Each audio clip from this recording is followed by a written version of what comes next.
Hello friends, my name is Neeraj Shrivastava and you are watching building advice. आज के discussion का topic है motor. What is motor? जैसा कि आप जानते हैं, कंस्ट्रक्शन एक्टिविटी का ये एक बहुत ही इम्पॉर्टेंट एलिमेंट है।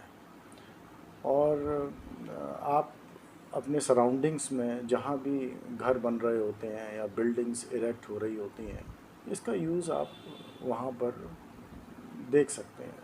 मतलब कोई नई चीज़ नहीं है इसके अंदर, बट सारी चीज़ें जो हैं वो एक टेक्निकल आस्पेक्ट्स को फॉलो करनी चाहिए। उनकी अपनी एक रिक्वायरमेंट है, टेक्निकल रिक्वायरमेंट है, और जो कि एक आम आदमी उन सब चीज़ों के बारे में नहीं जानता है।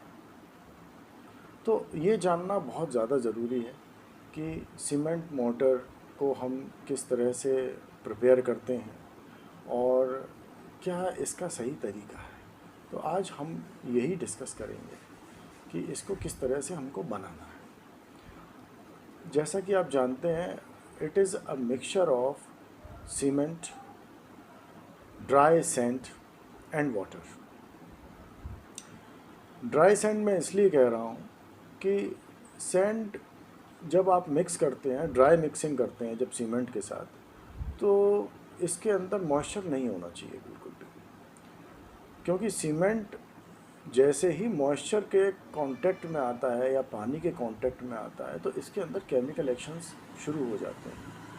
तो वो हमको ड्राई मिक्सिंग के टाइम पर किसी भी तरह का कोई भी केमिकल एक्शन नहीं शुरू करने देना है। हमारा केमिकल एक्शन सीमेंट और सैंड का तब शुरू होगा जब हम इसमें पानी ऐड करेंगे। तो ड्राई मिक्सिंग जब हम कर लेते हैं, उसके बाद उसको इस तरीके से सरफेस के ऊपर हम ले करते हैं कि हम उसके अंदर पानी ऐड कर सकें और पानी उसके अंदर स्टे करे। पानी बिल्कुल भी बाहर नहीं जाना चाहिए। पानी जो आप यूज़ कर रहे हैं, पानी भी जो है बोरवेल का नहीं होना चाहिए। कोशिश करें कि आप म्युनिसिपल कॉरपोरेशन के ही पानी को यूज़ करें। और इन केस अगर बोरवेल का आपको यूज़ करना पड़ता है मजबूरी में, तो उसका TDS काउंट ज़रूर चेक कराएं। उसमें हार्डनेस कितनी है ये जानना बहुत ज़रूरी है, वरना आगे वो बहुत आपको दिक्कत देगा बिल्डिंग के अंदर। तो सीमेंट मोटर एक तरह से आपका एडहेसिव का काम करता है। छोटे छोटे जो कंपोनेंट्स होते हैं, जैसे स्टोन्स हैं या फिर ब्रिक्स हैं या बैलेस्ट हैं, उनको कंबाइन करता है, उनकी बाइंडिंग करता है।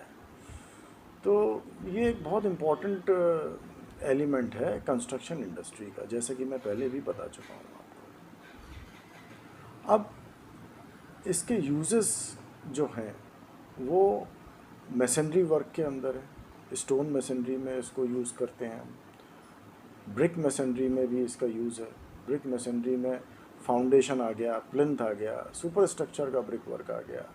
इसमें सब में आपको छोटे छोटे यूनिट्स जो होते हैं वो एक दूसरे के साथ जुड़ते चले जाते हैं, बाइंड होते चले जाते हैं।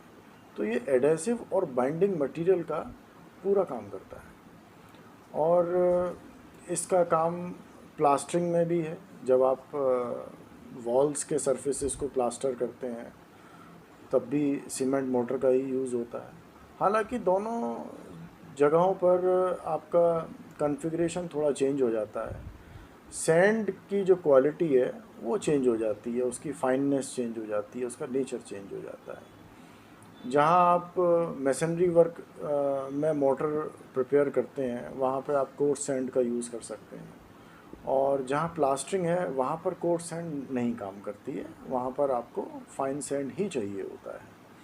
तो इस तरह से आप अपनी सीमेंट मोटर को प्रिपेयर कर लेते हैं। अब सीमेंट मोटर को प्रिपेयर करना प्रॉपर तरीके से मैंने आपको बता दिया है। इसमें जो सबसे इम्पॉर्टेंट पॉइंट है वो पॉइंट है कि आपकी जो सैंड है it has to be dry, वो वेट होनी नहीं चाहिए।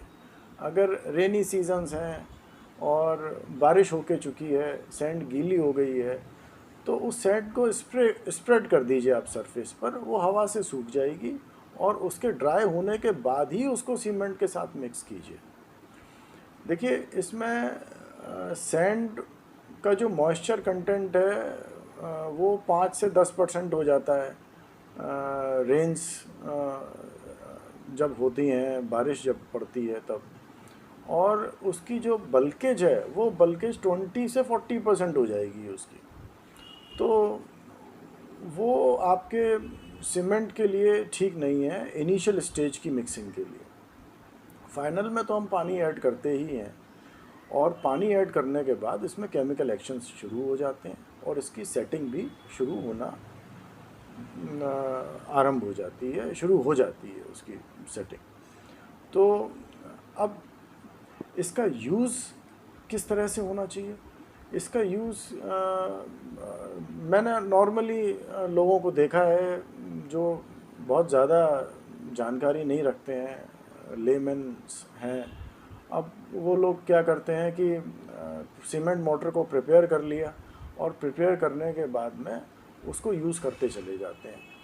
अब वो यूज़ का एक टाइम पीरियड है। जो सीमेंट मोटर आपने अभी प्रिपेयर किया है वो मैक्सिमम 2 घंटे में, 2.5 घंटे में कंज्यूम हो जाना चाहिए। जहाँ पे प्लेस करना है आपको, ब्रिक मेसनरी में या प्लास्टरिंग में या कहीं और, वो प्लेस्ड हो जाना चाहिए वहाँ पर। इसमें ज़्यादा समय नहीं लगना चाहिए इसके अंदर। आम तौर पे प्रैक्टिस क्या होती है कि जो लेबर का वर्क जो शुरू होता है, जो कॉन्ट्रैक्टर्स लेबर जब साइट पर वर्किंग शुरू करते हैं, तकरीबन सुबह 9 साढ़े 9 बजे वर्किंग शुरू करते हैं, तो वो उस वक्त सीमेंट मोटर बननी चाहिए। और जब लंच का टाइम आता है जो कि 1 बजे से लेकर 2 बजे तक है, तब तक वो पूरी कंज्यूम होके ख़त्म हो जानी चाहिए। और जब 2 बजे लंच के बाद दोबारा से अगर आपको ज़रूरत पड़ती है या आप वर्किंग करते हैं, तो आप एक फ्रेश सीमेंट मोटर प्रिपेयर कीजिए और शाम तक उसको ख़त्म कर दीजिए। तो ये एक प्रॉपर प्रैक्टिस है वर्क की, और मटेरियल्स की जो स्ट्रेंथ है वो बहुत अच्छी निकलती है इसके अंदर, एफिशिएंसी बहुत अच्छी आती है, कोई वेस्टेज नहीं होती है, एक वर्किंग स्टाइल जो है इससे डेवलप होता है। तो ये बहुत ज़रूरी चीज़ है। उम्मीद करता हूँ ये वीडियो आपके लिए बहुत हेल्पफुल रहेगा, और इसको लाइक और शेयर ज़रूर कीजिए। चैनल को सब्सक्राइब करना ना भूलिए। Thank you.